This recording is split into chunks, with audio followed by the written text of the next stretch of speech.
దేవుని జ్ఞానము, వాక్యము. దేవుడే చెప్తున్నాడు, ఆయన నామము కంటే ఏం గొప్ప చేశాడు?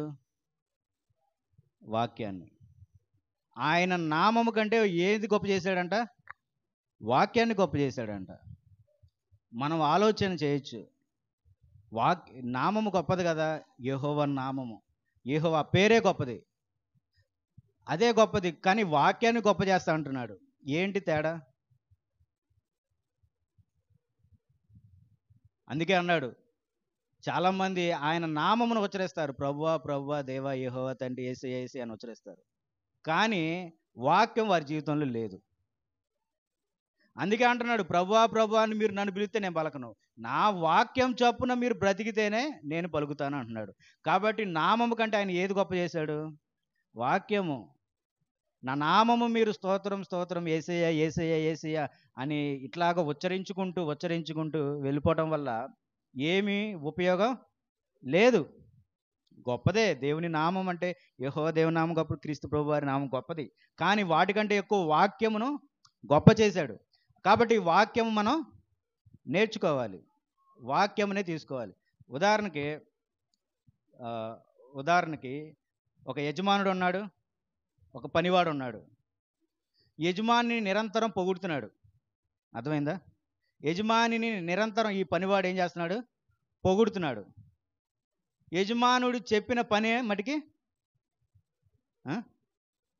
యజమానుడు చెప్పిన పని మటుకి చేయట్లా.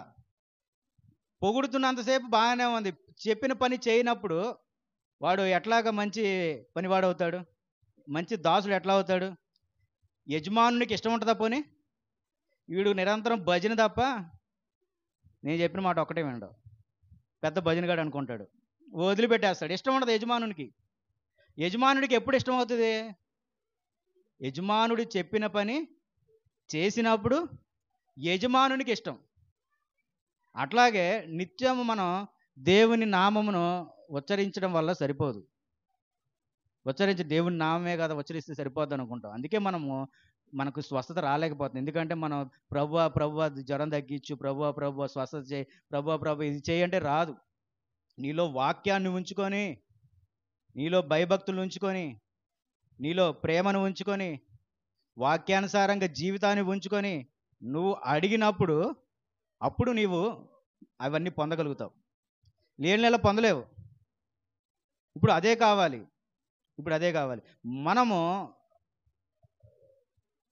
మనము దేవుని నామమును ఉచ్చరించడం వల్ల అంటే ఆయన వాక్యము ద్వారా జీవించడం ముఖ్యము. అది సంఘములో అయినా, సంఘ విషయాల్లో అయినా, బయట అయినా సరే, ఏ విషయం అయినప్పటికీ నీ విశ్వాసమును క్రియల ద్వారానే చూపించుకుంటావు. అంతే కదా? నేను విశ్వాసం అన్నంత మాత్రం నేను విశ్వాసం అయిపోతానా? నీ విశ్వాసము నువ్వు ఎలాగ చూపించుకుంటావు? క్రియల ద్వారా. క్రియలు లేని విశ్వాసము వ్యర్థమే. వ్యర్థమే. ఆయన క్లియర్గా చెప్తున్నాడు, నువ్వు మనుషులు చెప్పే జ్ఞానమును నువ్వు మనుషుల జ్ఞానం మీద ఆధారపడుతున్నావు, కానీ దేవుని శక్తి మీద నువ్వు ఆధారపడట్లా. కొరింథీ పత్రికలో రాసిన మాట అది 2వ అధ్యాయంలో. మనుషుని జ్ఞానం వల్ల నువ్వు ఆధారపడుతున్నావు, దేవుని వాక్యం మీద, దేవుని శక్తి మీద నువ్వు ఆధారపడట్లా. సరే, జ్ఞానం గురించే మాట్లాడుకుంటున్నాం. అసలు మనుషుని జ్ఞానం అంటే ఏంటి? పోనీ మనుషుని జ్ఞానం అంటే ఏంటి చెప్పండి? తెలిసిన మాటలు. నన్ను చూడండి, మీరు పుస్తకాల్లో చూడడానికి ఏం లేదు. నన్ను చూడండి, నన్ను చూస్తేనే మీకు అర్థమవుతుంది వాక్యం. పుస్తకాల్లో చూడడానికి ఏం లేదు. మనుషుని జ్ఞానం అంటే ఏంటి? సరే, మనుషుడుకున్న జ్ఞానంతో ఏం సంపాదించాడు చెప్పండి అమ్మా. ఎక్కడ దాకా వెళ్ళగలుగుతున్నాడు మనుషుడి జ్ఞానం? అంతరిక్షానికి వెళ్తున్నాడా, వెళ్ళట్లేదా? వెళ్ళాడా? చూసారా? రాకెట్లు పైన తిరుగుతున్నాయా? వెళ్తున్నాయి. రాకెట్లు వెళ్తున్నాయి, టీవీలో చూస్తున్నాం. వెళ్తున్నాడు చక్కగా, అంతరిక్షం దాకా వెళ్తున్నాడు, రాకెట్ వేసుకుని వెళ్ళిపోతున్నాడు. ఇంకా గుండె జబ్బు వస్తే బాగు చేస్తున్నాడు లేదా? జ్ఞానం పెరిగిందా, పెరగలేదు మనుషునికి? చిన్న టాబ్లెట్ వేసుకుంటే తగ్గుతుందా? ఏదన్నా నొప్పి తగ్గుతుందా? జ్ఞానం పెరిగిందా, పెరగలేదా? పాకిస్తాన్లో ఉండే బాంబులు వేస్తున్నారంట. మనుషుడు ఎట్లా ఇదివరకు చేత్తో వేసుకునేటోళ్ళు బాంబులు, ఇట్లా చేత్తో వేసుకునేవాళ్ళు, ఇట్లా గన్తో కాల్చేవాళ్ళు. ఇప్పుడు అవసరంలా, అక్కడ నుంచి డ్రోన్లు సహాయం అంటాయి. డ్రోన్లతో ఫోటోలు తీస్తారు అనుకున్నాను ఇప్పుడు దాకా నేను.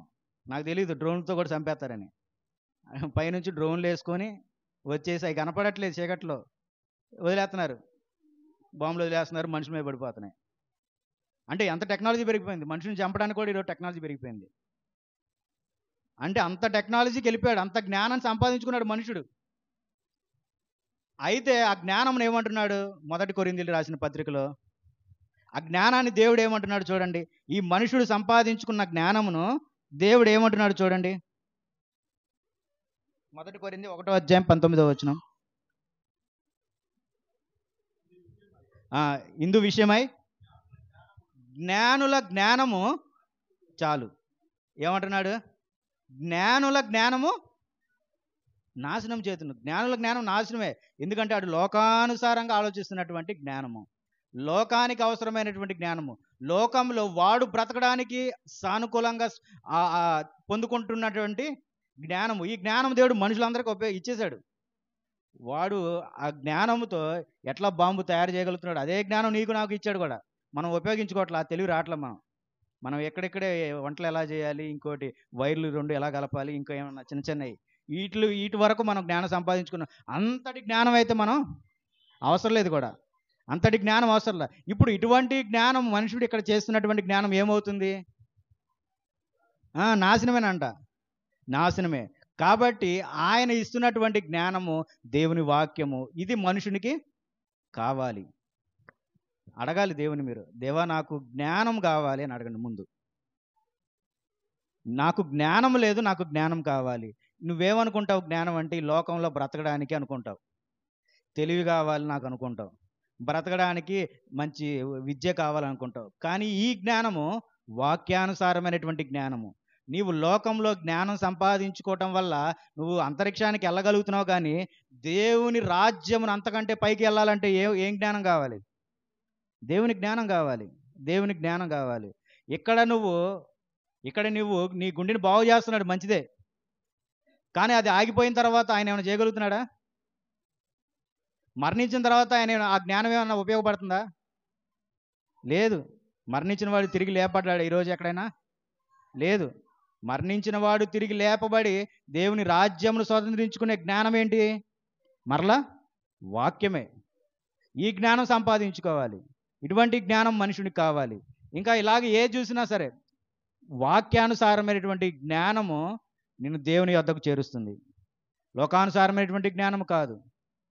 లోకానుసారమైనటువంటి జ్ఞానం, మంచి జ్ఞానం, చదువు మంచి జ్ఞానం, విద్య మంచి జ్ఞానం, ఒక ఉద్యోగం సంపాదించుకోవడానికి.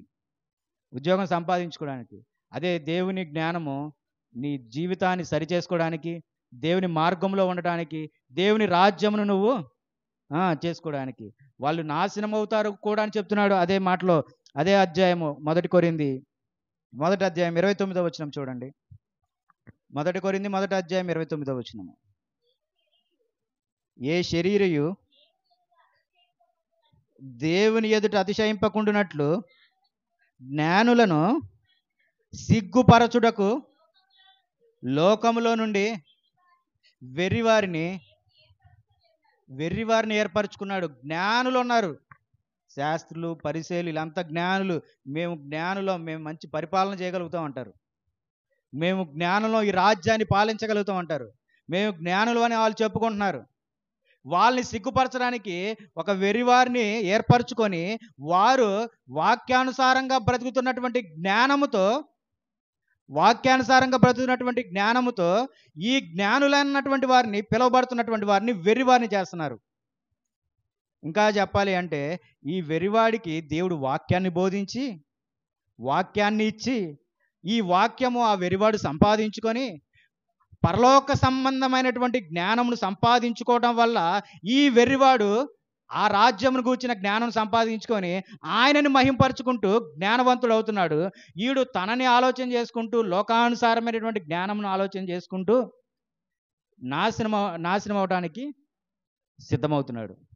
కాబట్టి ఈ జ్ఞాని వెరితనముతో ఉన్నటువంటి వాడు దేవుని జ్ఞానమును సంపాదించుకొని జ్ఞానిగా పిలువబడుతూ, లోకంలో జ్ఞానంగా పిలువబడుతున్న వాడు వెర్రివాడిగా అవుతున్నాడు. అదే వాక్యం చెప్పబడుతుంది. ఇంకా చదువురా.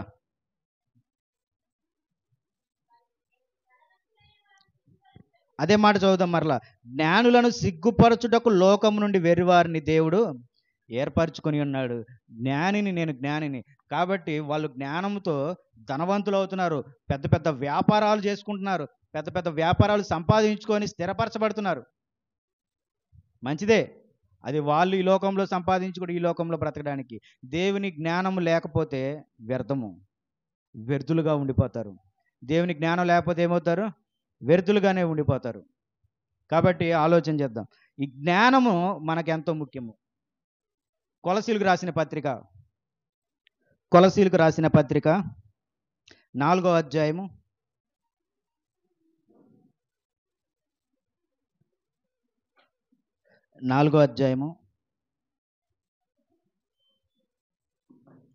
2వ వచనం నుండి చదవండి. చాలా జాగ్రత్తగా వినండి ఈ మాటలు.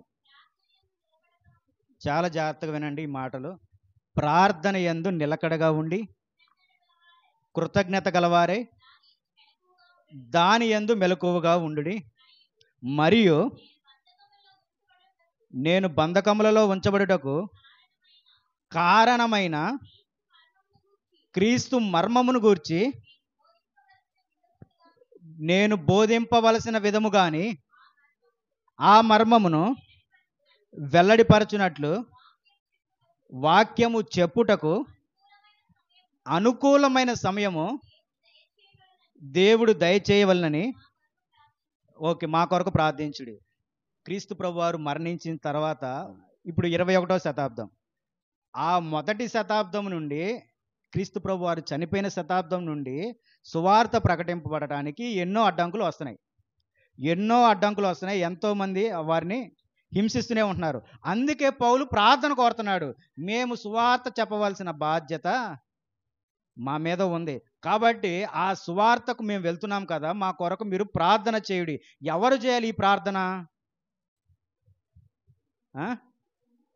సంఘం ప్రార్థన చేయాలి. సువార్త వెళ్ళే వాళ్ళ గురించి ఎవరు ప్రార్థన చేయాలి? సంఘం ప్రార్థన చేయాలి. ఇప్పుడు ఆ సంఘానికి ఇంకో మాట మాట్లాడుతున్నాడు, చూడండి. 5వ వచనం చదువురా. సమయము పోనీయక సద్వినియోగం చేసుకొనుచు సమయమునకు సంఘమునకు వెలుపటి వారి ఎడల జ్ఞానము కలిగి నడుచుకోండి. సంఘమునకు వెలుపటి వారి ఎడల ఏం కలిగి నడుచుకోవాలి? కలిగి నడుచుకోవాలి? జ్ఞానము కలిగి నడుచుకోవాలి. వెలుపటి వారి ఎడల నువ్వు జ్ఞానము కలిగి నడుచుకోవాలి అంటే లోపల నువ్వు అసలు ముందు నేర్చుకోవాలి. ఫస్ట్ లోపల నేర్చుకోవాలి. నువ్వు లోపల నేర్చుకోవాలి. ఎక్కడ జ్ఞానం నేర్చుకోవాలి. వెలుపటి వారి ఎడల జ్ఞానం వెలుపటి వారి ఎడల నువ్వు సువార్తే ప్రకటిస్తున్నావు అనుకో, అసలు నువ్వు ముందు ఇక్కడ నేర్చుకోవాలి నీ జ్ఞానము. వెలుపటి వారి ఎడల అన్యుల దగ్గర నువ్వు మాట్లాడుతున్నావు అంటే నువ్వు ఇక్కడ ఏం నేర్చుకోవాలి? జ్ఞానం నేర్చుకోవాలి. నిన్ను నువ్వు అక్కడ మంచిగా బ్రతకాలి అంటే నువ్వు ఇక్కడ ఏం నేర్చుకోవాలి? నువ్వు ఇక్కడ ముందు నేర్చుకోవాలి. జ్ఞానం అంటే ఏంటి? వాక్యము. నువ్వు వాక్యం నేర్చుకోవాలి. ఇప్పుడు ఏంటా వాక్యము, ఏంటా జ్ఞానము? సంఘమునకు వెలుపటి వారి ఎడల మనము జ్ఞానం కలిగి నడుచుకోవాలి అంటే ముందు మనం ఇక్కడ సంఘంలో నేర్చుకోవాలి. చాలా చక్కగా, చాలా జాగ్రత్తగా ఆలోచన చేయండి. నిన్న ఒక మాట మనం చదువుకున్నాం. దావీదు గారు రాసిన కీర్తనలో 1వ అధ్యాయము 2వ వచనంలో, ధర్మశాస్త్రమునందు ఆనందించుతూ దీవారాత్రము దానిని ధ్యానించువాడు ఏమవుతాడు? ధన్యుడు అవుతాడు. దీవారాత్రము ధ్యానించువాడు ధన్యుడు. దీవారాత్రము ధ్యానించువాడు ధన్యుడైతే దీవారాత్రము ధ్యానిస్తూ ఆచరించని వాడు ఏమవుతాడు? ధన్యుడేనా? దీవారాత్రము ధ్యానిస్తూ ఆచరించకపోతే ఏమవుతాడు? అందుకే దీవారాత్రము ధ్యానిస్తూ ఆచరించిన వాడు ధన్యుడు. ఆచరించకపోవటం వల్ల మనకు ఉపయోగం ఉండట్లా. వాక్యం వినటం వల్ల ఉపయోగం ఉండదు, దాన్ని ఆచరించడం వల్లే దాన్ని ఆచరిస్తూనే ఉపయోగం. మత్తయి సువార్త 7వ అధ్యాయము 24వ వచనం చూడండి. మత్తయి సువార్త 7వ అధ్యాయం 24వ వచనము. కాబట్టి ఈయన మాటలు కాబట్టి అంటున్నాడు. కాబట్టి యోహాను, కాబట్టి పేతురు, కాబట్టి మత్తయి, సంఘానికి వస్తే కాబట్టి దుర్గారావు గారు, కాబట్టి ఆదినారాయణ గారు, ఇక మీ పేర్లు. కాబట్టి చెప్తా, చదురా. కాబట్టి వాని మాటి చప్పున మాట చప్పున చేయు ప్రతివాడును, వాటి చప్పున చేయు ప్రతివాడు, వాక్యం చప్పున వాటి చప్పున ప్రతివాడు. ఎక్కడ కట్టుకున్నాడు ఇల్లు? బండ మీద. నువ్వు అంటావు నేను బండ మీద కట్టుకున్నా, ఇదిగో ఆయన వేరే గుడికి వెళ్ళి ఆయన కూడా బండ మీదే కట్టుకున్నాడు, ఇద్దరిది బాగా స్ట్రాంగ్గా ఉంది అంటావు. ఇదేనా వాక్యం చెప్తుంది? బండ మీద ఇల్లు కట్టుకున్నామంటే మంచి బాగా భూమి లోపలికి తోవి మంచి పనివాణి తెచ్చి మంచి ఇసుక కంకర అన్నీ కలిపి లోపలికి వేసి మంచి మంచి పునాదులు వేసి కట్టానంటావా? పునాదులు వేసి కట్టా. ఈ రోజుకి ఉన్నాయి కట్టడాలు. ఎప్పుడు 500 సంవత్సరాలు కట్టిన కట్టడాలు ఈ రోజుకే ఉన్నాయి. సమాధి కూడా ఉంది, దావీదు సమాధి ఉంది. ఎక్కడ? ఇజ్రాయెల్ దేశంలో. ఆ రోజు కట్టిన ఈ రోజు ఉన్నాయి. అంటే దాని అర్థం ఏంటి? కట్టడం అంటే అదేనా? ఎవరు కట్టబడాలి ఇప్పుడు? నేను కట్టబడాలి, నువ్వు కట్టబడాలి, సంఘం కట్టబడాలి, అనేక సంఘాలు కూడా కట్టబడాలి ఆ బండ మీద. అంటే స్థిరంగా నిలిచే ఇది ఈ బండ ఇరిగిపోదు. అంటే నేను విరిగిపోను, అర్థమవుతుందా? నేను కదలను. నేను ఆ బండ మీద నిలబడ్డవాడిని, ఆ సంఘంలో నిలబడ్డవాడిని, దేవునిలో నిలబడ్డవాడిని, దేవుని వాక్యం మీద నిలబడ్డవాడిని. నేను కదిలింపబడను. వాటి చప్పున అంటే వాక్యం చప్పున మనం బ్రతకాలి, వాక్యం చప్పున మనం జీవించాలి, ఆ జ్ఞానంతో జీవించాలి. వాక్యం వినటం వల్ల ఏముండదమ్మా, ఆచరించడం వల్లే ఉంటుంది. వాటిని పాటించడం వల్లే ఉంటుంది నిత్య జీవం నీకు. వాటిని పాటించడం వల్లే నిత్య జీవం నీకు కలుగుతుంది. కాబట్టి అర్థం చేసుకోవాలి, మన జీవితంను ఆచరించే క్రమంలో ఆచరించే విధంగా ఉంటేనే తప్ప ఈరోజు నువ్వు నేను స్థిరపరచబడతాం, బలపరచగలుగుతాం. కాబట్టి ఆచరించే ఆలోచనలో ఉండాలి. ఇప్పుడు సంఘము బయట ఉన్నవారితో ఎలాగ నడుచుకోవాలంట? జ్ఞానం కలిగి నడుచుకోవాలి. అక్కడ నడుచుకోవాలంటే ముందు ఇక్కడ మనం ఏమవ్వాలి? అక్కడ నడుచుకోవాలంటే ఇక్కడ మనం కింద మాట చదువు, దాని తర్వాత కింద మాట. ప్రతి మనిషికి ఎలాగూ మాట్లాడాలో, ప్రతి మనిషికి మనం ఎలాగూ మాట్లాడాలో అది మీరు తెలుసుకొనుటకై మీ సంభాషణ ఉప్పు వేసినట్టు ఎల్లప్పుడూ రుచిగలదిగాను, కృపాసహితముగాను, రుచిగలగాను ఉండాలి. కారంగా వేసి కాదు.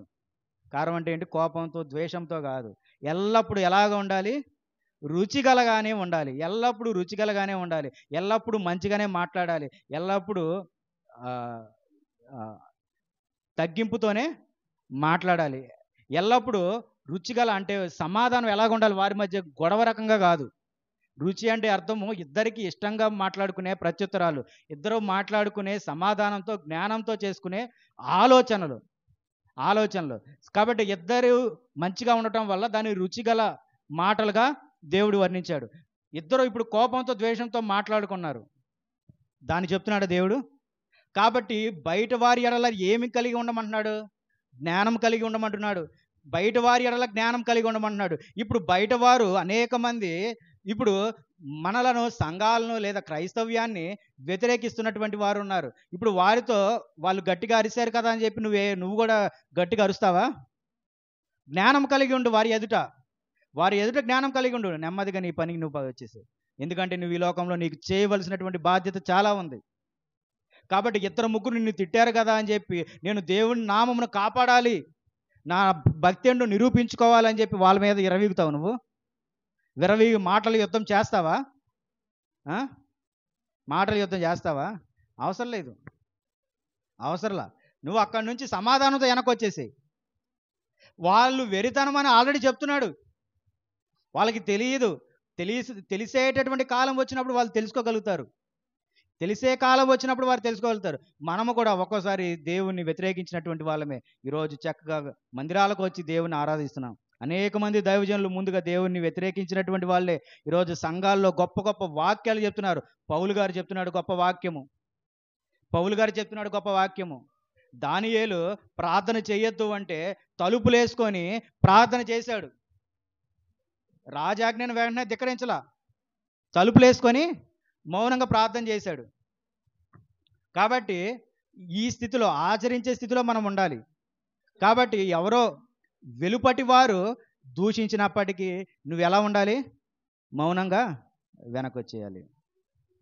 వెలుపటి వారు దూషించినప్పుడు మౌనంగా మనం వెనక్కి వచ్చేయాలి. అప్పుడు నీ ఆయుష్ ఉంటుంది కొంచెం.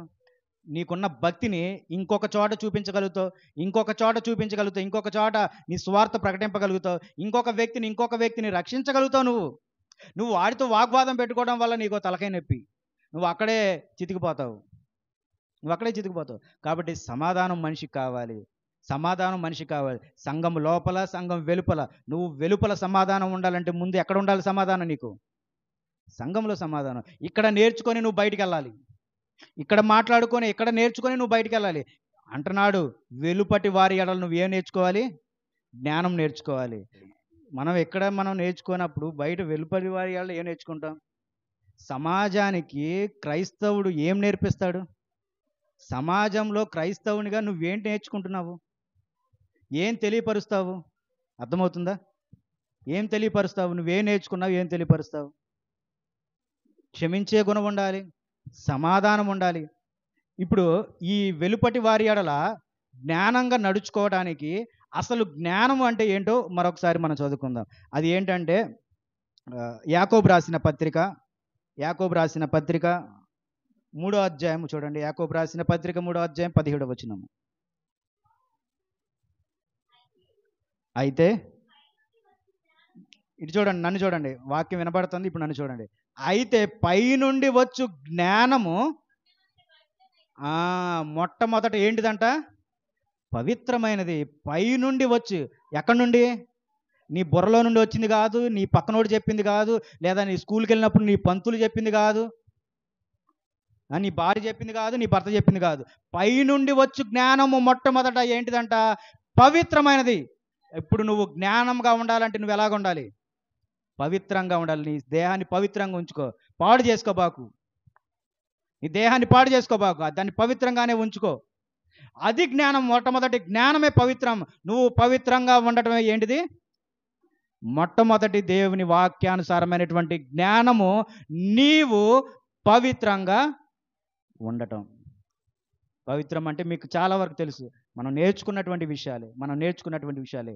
ఎటువంటి ఆలోచన, దుష్ట ఆలోచనలో ఉండకూడదు. మనకి ఎటువంటి దుష్టుడి ఆలోచనలో మనకు ఉండకూడదు.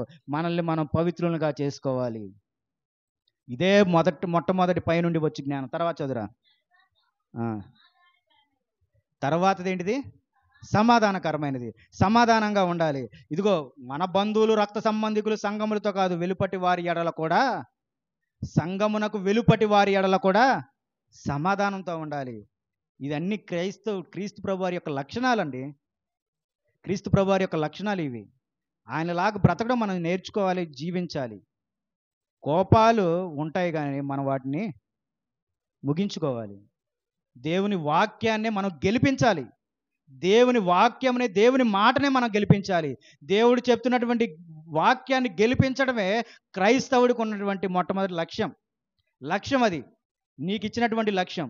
నువ్వు మారిన తర్వాత నీకు ఇచ్చినటువంటి లక్ష్యం దేవుని వాక్యమును నువ్వు నెరవేర్చడమే, గెలిపించడమే నీకున్నటువంటి లక్ష్యం. ముందు అయితే నువ్వు నేర్చుకో. నువ్వు ఈరోజు నేర్చుకోలేదా? మరలా రేపు నేర్చుకో. అందుకే మేము ఒకటే పదాన్ని అనేక సార్లు చెప్తూ ఉంటాము, అనేక వాక్యం చెప్తూ ఉంటాము. ఏంటంటే దేవుడు మనల్ని ఎల్లప్పుడూ చిన్నపిల్లలానే చూస్తూ ఉంటాడు. మనుషుడు తప్పిపోతూ ఉంటాడు. కాబట్టి వాడిని గద్దిస్తూనే ఉండాలి. వాడికి ఇచ్చినంత ఆయుష్ వరకు వాడిని గద్దిస్తూనే ఉండాలి, సరిచేస్తూనే ఉండాలి. ఇచ్చినంత వరకు సరిచేస్తూనే ఉండాలి. దేవుడు ఆలోచిస్తాడు, రేపు మరణం అనంగా ఈరోజు మనం సరిచేయచ్చు. అది దేవుడి ఇష్టం. రేపు మరణం అనంగా ఈరోజు సరిచేయచ్చు. అక్కడ సిలువ దగ్గర ఆ దొంగను కూడా అలాగే సరిచేశాడు. చూడండి ఎంత గొప్ప విషయం. దేవుడు ఈ లోకానికి వచ్చి ఏం చేశాడు? చివరిగా ఆయన సాదృశ్యం అది. ఒక దొంగను మార్చాడు. అర్థమవుతుంది కదా? ఒక దొంగను మార్చాడు, అదే ఆయన సాదృశ్యం. ఒక దొంగను మార్చి ఎక్కడికి తీసుకెళ్ళాడు?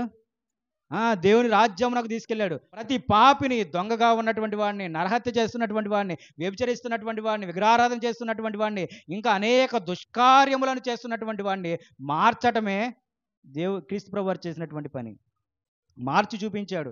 అట్లాగే మనం కూడా సమాధానం కలిగి ఉండాలి. అదేంటి? ఆ తర్వాత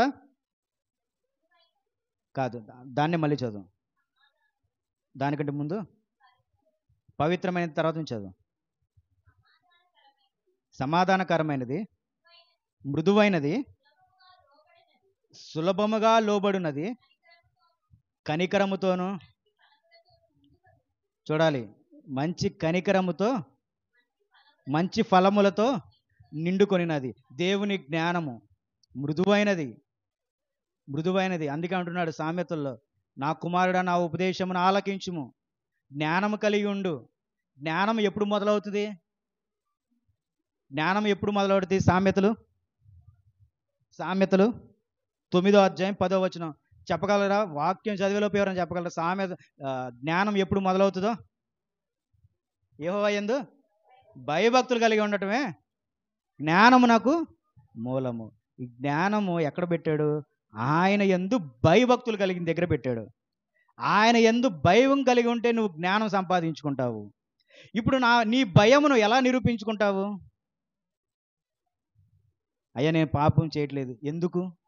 నాకు దేవుడు అంటే భయము, ఆయన వేసే శిక్ష అంటే నాకు భయము, అందుకే నేను ఆ పాపం జోలికి వెళ్ళను. Very good. ఇంకా ఏం చెప్తావు భయం అంటే? చక్కగా దేవుడు నాకు కీర్తనలు ఇచ్చాడు, నేను కీర్తనలు పాడతాను.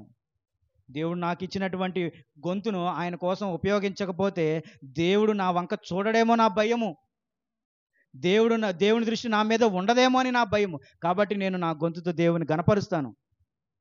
అర్థమవుతుందా? దేవుని సంఘానికి వచ్చి దేవుని వాక్యం వినకపోతే ఏమైపోతానన్న భయం ఉండాలి నీకు. దేవుని వాక్యం వినకపోతే ఏమైపోతానన్న భయం ఉండాలి.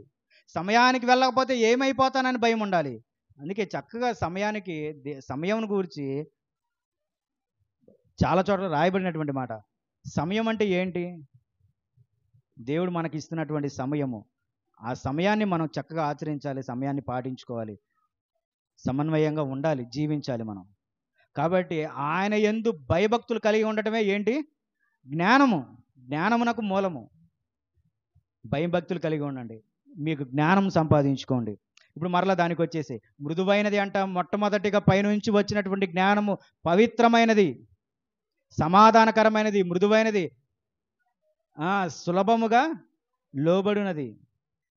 చక్కగా చెప్తున్నాడు యాకోబు రాసిన పత్రిక 1వ అధ్యాయం 5వ వచనంలో, మీలో ఎవరికైనా జ్ఞానం కొదువై ఉన్న ఎడలా అడగాలి, దేవుని అడగాలి. నన్ను అడగండి అంటున్నాడు. జ్ఞానం కొదువై ఉంటే నన్ను అడగాలి, జ్ఞానం కొదువై ఉన్న ఎడలా నన్ను అడగాలి. మనం పొందే ఎలాగా సంపాదించుకోవాలి? అసలు అడగకుండానే సంపాదించుకోవచ్చు అంటున్నాడు దేవుడు. నీకు చాలాసార్లు చెప్పా, అడగకుండానే, నీ అవసరతలు అడగకుండానే సంపాదించుకోవచ్చు. అర్థమవుతుంది కదా? నీ పొరుగువాని కొరకు ప్రార్థన చేయి, ఇట్లాగే ఇచ్చేస్తాడు దేవుడు. వాడి కోసం చేసావు, మరి నీ కోసం అడగవా అంటే నువ్వు ఇస్తావు తండ్రి, నువ్వు ఇస్తావు, ఖచ్చితంగా ఇస్తావు. కాబట్టి ముందు వారికి సహాయంగా నేను ప్రార్థిస్తున్నా. వారు ఎంతో బాధపడుతున్నారు, వారు ఎంతో శ్రమల పాలవుతున్నారు. కాబట్టి వారికి సహాయం చేయని ప్రార్థించినప్పుడు దేవుడు నీ అవసరతలు చూస్తున్నాడు. నువ్వు అడగక ముందే అక్కర్లు ఆయనకి తెలుసు. ఊరికే రాయబడింది ఆ మాట, ఊరికే రాయబడింది ఆ మాట వచనంలో. ఊరికే ఆయన మహిమను మనం కనపరచాలని ఆ వచనం రాయబడింది. అడగక ముందే మీ అక్కర్లు నాకు తెలుసు అని రాయబడిందా? ఖచ్చితంగా నెరవేర్చడానికి అది రాయబడిన మాటలో. ఖచ్చితంగా నెరవేరుస్తాడు ఆయన. అడగక ముందే మీ అక్కర్లు నాకు తెలుసు. అందుకే రాజ్యమును నీతిని మొదట వెతుకు, ఆయన రాజ్యమును స్థాపించు, ఆయన రాజ్యమును విస్తరించు. నువ్వు చేయవలసినటువంటి కార్యములు, నువ్వు చేయవలసినటువంటి పని నువ్వు చేయి. చేయవలసినటువంటి పని మనం చేసుకోవాలి. కాబట్టి దేవుని జ్ఞానం ఈ లోక సంబంధమైన జ్ఞానం కాదు. దేవుని జ్ఞానం అంటే వాక్యం మనుషుడికి కావాలి, వాక్యం మనుషుడికి కావాలి. కాబట్టి అందుకే అంటున్నాడు, నామము కంటే ఆయన దేన్ని గొప్ప చేశాడు? వాక్యమును, దేవుని వాక్యమును గొప్ప చేశాడు. వాక్యానుసారంగా జీవిస్తున్నవాడు, దాన్నే ఆజ్ఞ అంటున్నాడు కూడా. ఆ దినవృత్తాంతముల్లో, ద్వితీయోపదేశకాండంలో రెండిట్లో రాయబడినటువంటి మాటలు, నా ఆజ్ఞలు అనుసరించిన ఎడల ఇవన్నీ నీకు సంభవించిన, ఇవన్నీ నీకు ప్రాప్తించునని కూడా అనుకోవచ్చు. నా ఆజ్ఞ ప్రకారం నువ్వు నడుచుకున్న ఎడల, నా ఆజ్ఞ ప్రకారం జీవించిన ఎడల, నా మాట చొప్పున నువ్వు నడుచుకున్న ఎడల ఇవన్నీ నీకు సంభవించును. కాబట్టి దేవుని వాక్యమును నేర్చుకోవాలి మీరు. ఇక్కడ ప్రతి వాక్యము కొరకు పరుగులు ఎత్తాలి, వాక్యము కొరకు మీరు ప్రయాసపడాలి, వాక్యం కొరకు మీరు సంతోషంగా నడవాలి. చూడండి, మరొకసారి నేను చెప్తున్నాను, దేవుడు లేడని బుద్ధిహీనులు మటుకే అనుకుంటారు. దేవుడు లేడని బుద్ధిహీనులు మటుకే అనుకుంటారు. పుట్టేటప్పుడు మనం ఏమీ తెచ్చుకోలేదు, పోయేటప్పుడు కూడా ఏమీ తీసుకుపోలేదు. ఇక్కడ లోకంలో సంపాదించుకుంటున్నాము. అది ఎవరు సంపాదిస్తున్నారు, ఎవరు చేస్తున్నారు, ఏంటి ఇంతటి ఆలోచన ఇది దేవుని వల్ల కాక ఇంకెవరి వల్ల ఉంటుంది? కొన్ని వచనాలు చదువుకొని మనం ముగించుకుందాము. కొన్ని వచనాలు కొలసీలకు రాసిన పత్రిక, కొలసీకి 1 కొరింథీ 2వ అధ్యాయము చూడండి. 2వ అధ్యాయం 1 కొరింథీ 2వ అధ్యాయము 12వ వచనం. 1 కొరింథీ 2వ అధ్యాయం 12వ వచనం. దేవుని వలన మనకు దయచేయబడిన వాటిని తెలుసుకొనుటకై మనము లౌకికాత్మను కాక దేవుని యొద్ద నుండి వచ్చు ఆత్మను, లౌకిక ఆత్మ లౌకిక జ్ఞానం కాదు, దేవుని యొద్ద నుండి వచ్చు ఆత్మను, దేవుని యొద్ద నుండి వచ్చు వాక్యమును మనం పొంది ఉన్నాము. మనుషు జ్ఞానము నేర్పు మాటలతో కాక మనుషు జ్ఞానంతో నేర్పు మాటలు కాదు. అర్థమవుతుందా? ఆత్మ సంబంధమైనటువంటి సంగతులను, ఆత్మ సంబంధమైన సంగతులతో సరిచూచుచు ఆత్మ నేర్పు మాటలతో వీటిని గురించి బోధించున్నాము. కాబట్టి మనుషుడు చెప్పు సంగతులను కాదు, మనుషుడు చెప్పు సంగతులను మేము బోధించడం లేదు. మనిషిగా నువ్వు ఎలాగ ఉండాలో నీవు చేసుకోది. నువ్వు ఎలాగ నీ ధనాన్ని నువ్వు ఎలాగ ఖర్చు పెట్టుకోవాలో అది నువ్వు చేసుకో. దేనికి ఎంత ఖర్చు పెట్టుకోవాలో చేసుకో. ముందు నీ ఇంట్లోకి ఒక 10,000, నీకు నెలకు జీతం ఒక 50,000 వచ్చింది, నెలకు జీతం ఒక 50,000 వచ్చింది. నీ ఇంట్లో అవసరాలకి ఒక 20,000, సరుకులు వీటన్నిటికీ 20,000, ఇంకొక లోన్లు ఏమైనా కట్టుకోవాలనుకుంటే దానికి ఒక 20,000, ఇంకొకటి ఏమైనా కొనుక్కోవాలనుకుంటే దానికి ఒక 9,000, ఒక 1,000 తీసుకొచ్చి ఆయన మొహన్ పడేయండి. ఎవరి మొహన్ లేదా? ఆయన సరిపోతుంది అనుకుంటావు. నువ్వు లోపల భక్తే ఉంది కానీ ఎంత ఎత్తనావు నువ్వు? లోపల భక్తే ఉంది. దేవుడు కొడతాడు, తిడతాడు, బాగానే చెప్తావు కానీ ఎంత వేస్తున్నావు ఆయనకి? భయం ఉంటే అట్లా చేస్తావా? నిజంగా భయం ఉంటే నువ్వు ఇచ్చేస్తావు. నిజంగా భయం ఉంటే పరుగెడతావు నువ్వు. మైకు వినంగలోనే ఏమవుతావు నువ్వు? భయం ఉంటే పరుగులు ఎడతావు. వాక్యం స్టార్ట్ అయిపోయింది, ఆరాధన స్టార్ట్ అయిపోయింది. దేవుణ్ణి ఆరాధించడానికి నేను వెళ్ళాలి. ఆయన ఆరాధించే వాళ్ళు వెళ్ళిపోయారు, చక్కగా స్టార్ట్ అవ్వకముందే వచ్చి కూర్చున్నారు. నేను 9ంటికి లేట్ అయినా మీరు వచ్చి కూర్చోవాలి. అర్థమైందా? నేను అక్కడి నుంచి వస్తాను కాబట్టి నేను 9ంటికి లేట్ అయినా మీరు వచ్చి కూర్చోవాలి. అసలు అయ్యగారు చెప్పే సమస్య కాదు అది. మీరు నేర్చుకోవాలి. ఏం నేర్చుకున్నావు నువ్వు ఇన్ని సంవత్సరాలు? నేను వచ్చి ఒక 10 సంవత్సరాలు అనుకోండి, మీరు వచ్చి ఒక 5 సంవత్సరాలు అనుకోండి, 2 సంవత్సరాలు అనుకోండి, లేదా 30 సంవత్సరాలు అనుకోండి, లేదా 40 సంవత్సరాలు అనుకోండి, లేక ఇంకా అంతకంటే ఎక్కువ ఉంటే గొప్ప విషయమే. ఏం నేర్చుకున్నావు నువ్వు? ఏం నేర్చుకుంటున్నావు నువ్వు? నేను చెప్పడం వల్ల నా మాట విని రావటం కాదు. దేవుడు ఉన్నాడు కదా, ఆకాశమందు ఆసీనుడైన ఉన్నవాడు నీకు 6 రోజుల సమయాన్ని ఇచ్చాడు. దేవుడు నీకు రావసరలా. ఇల్లు పని చేసుకో, ముందు పని చేసుకొని సంపాదించుకో చక్కగా. నీ భార్య బిడ్డలు నువ్వు పోషించుకో. నా పని వెనకాలే తిరగమని నేను చెప్పట్లా. వెళ్ళు, ముందు పనికెళ్ళు, ఎంతో కొంత సంపాదించుకో, తెచ్చుకో. అక్కడ 2-3 వెళ్ళారు చక్కగా, వాళ్ళు పనులు చేసుకుంటున్నారు, డబ్బు సంపాదించుకుంటున్నారు, ఇదిగో కుటుంబాన్ని పోషించుకుంటున్నారు. నువ్వు కూడా వెళ్ళు, పని చేసుకో.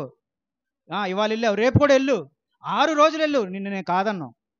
ఒకరోజు తలకాయ నొప్పిగా ఉంటే ఇంట్లో కూర్చో, నేను కాదన్నా. కానీ నా ఆదివారం నువ్వేం చేస్తున్నావు? ఆదివారం నా దగ్గరికి రావా అని అడుగుతున్నాడు ఆయన. ఎవరు ఇంట్లో పెద్ద పోయినప్పుడు కుటుంబాన్ని ఎవరు చూసుకుంటారు? అర్థమైందా? చెప్పేవాళ్ళు లేనప్పుడు మిగతా వాళ్ళంతా ఏమవుతారు? వెళ్ళిపోతారు. గాలికి వలే వెళ్ళిపోతారు. గాలి వచ్చింది అనుకుంటే ఆ పొట్టు అంతా లేచి ఎలా వెళ్ళిపోద్దో అట్లాగే మనుషుడు వెళ్ళిపోతాడు. మనం సమయాన్ని ఆచరించడం వల్ల మనం దేవునికి నీ యొక్క స్థితిని చూపించగలుగుతావు. అదే చూపించడం దేవునికి. అయ్యా ఇదిగో కష్టపడి నేను సంపాదించుకున్నా, ఇదిగో నా కానుక నేను సంపాదించుకున్నాక నువ్వు చూపిస్తున్నావు దేవునికి. చక్కగా వాక్యం విని నువ్వు నడుచుకుంటున్నావు, దేవునికి చూపిస్తున్నావు. నువ్వేమి అడగవసరలా. అయ్యా సమయానికి వచ్చాను, ఇదిగో అయ్యా, ఇదిగో మీటింగ్స్ అన్నారు అయ్యా, ఇదిగో నా కష్టార్జితం, ఇదిగో ఆదివారం ఆరాధనకు కానుక తెచ్చానయ్యా, వర్ధిల్ల కొలదేనయ్యా, ముష్టేయట్లేదయ్యా, నేను వర్ధిల్ల కొలదే తెచ్చాను, ఇష్టానుసారమైనదే తెచ్చి ఇది నీ చిత్తానుసారమైనదే నేను తీసుకొచ్చాను. ఇట్లాగా నువ్వు భక్తిని చూపించినప్పుడు నువ్వు ఏమి అడగకపోయినా ఆయన అన్నీ ఇస్తాడు. ఇందులో ఉంచుకొని నేను అడిగితేనే ఇస్తాడని చెప్పి ఏదో అడిగేసి మోకరించేసి ఏడ్చేసి కన్నీళ్ళు పెట్టేసుకొని అడుగుతారు, కన్నీళ్ళు పెట్టుకొని ఏడుతారు నాకు కష్టం వచ్చిందని. నువ్వు ఆచరించకుండా ఎందుకు ఏడుతున్నావు? నేను చెప్పాను కదా నీకు వాక్యం పాటించమని, వాక్యమే కావాలంటున్నాం కదా. నా నామమును ఉచ్చరించడం వల్ల ఏమీ ఉపయోగం లేదమ్మా, నా వాక్యమును మీరు తీసుకోవటం వల్లే మీకు ఉపయోగము. నీ ఇంట్లో ఉన్నప్పుడు నువ్వు వాక్యాన్ని చదువుకో, వాక్యాన్ని ఈరోజు ఒక వాక్యం చదువుకున్నావు, దాన్ని ఆచరించడానికి ప్రయత్నం చేస్తావా? ఆచరించడానికి ప్రయత్నం చేయి. ఈరోజు నేర్చుకున్న వాక్యం ఆచరించడానికి ప్రయత్నం చేయి. నాకు మళ్ళీ రాంబాబు గారు వాక్యం పెట్టడంలోనే అందరికీ దండాలు పెట్టడం కాదు, వాక్యం నేర్చుకోవాలి. అది చదవబడిన వాక్యము అర్థం చేసుకొని నేర్చుకోవడం మనం తెలియాలి. స్టేటస్లు పెడతాం. ఎక్కడున్నారు? యాకోబు రాసిన పత్రిక చివరికి అదే మాట చదువుకొని 3వ అధ్యాయం 17వ వచనం. 3వ అధ్యాయం 17వ వచనము. యాకోబు రాసిన పత్రిక. అయితే పైనుండి వచ్చు జ్ఞానము మొట్టమొదట, వెరీ గుడ్, పైనుండి వచ్చు జ్ఞానము మొట్టమొదట పవిత్రమైనది. ఇందులో అన్నీ వస్తాయి, ఆత్మ ఫలాలు కూడా వస్తాయి, అది కూడా పైనుండి వచ్చు జ్ఞానమే. ప్రేమ, సంతోషము, సమాధానము, దీర్ఘశాంతము, దయాలత్వము, ఆశానిగ్రహం, మంచితనము, సాత్వికము, విశ్వాసము, ఇవన్నీ ఆత్మఫలాలు. ఇవన్నీ నువ్వు ఆచరించుకొని ఉండాలి. కాబట్టి వాక్యము మీకు అనేక సంవత్సరాల నుండి చెప్పబడుతున్నటువంటి వాక్యమే. దాన్ని ఇంప్లిమెంట్ చేయడానికి సరి చేసుకోవాలి, దాన్ని ఆచరించుకోవడానికి ప్రయత్నం చేయాలి. కాబట్టి నేర్చుకోండి. వాక్యం చెప్తూనే ఉంటాను, నేర్చుకోండి, సరి చేసుకోండి, బాగుపడండి, దేవుని యందు సంతోషంగా జీవించండి. వాక్యం విన్న మీ అందరికీ క్రీస్తు ప్రభువారి నామమున వందనాలు తెలియజేస్తున్నాను.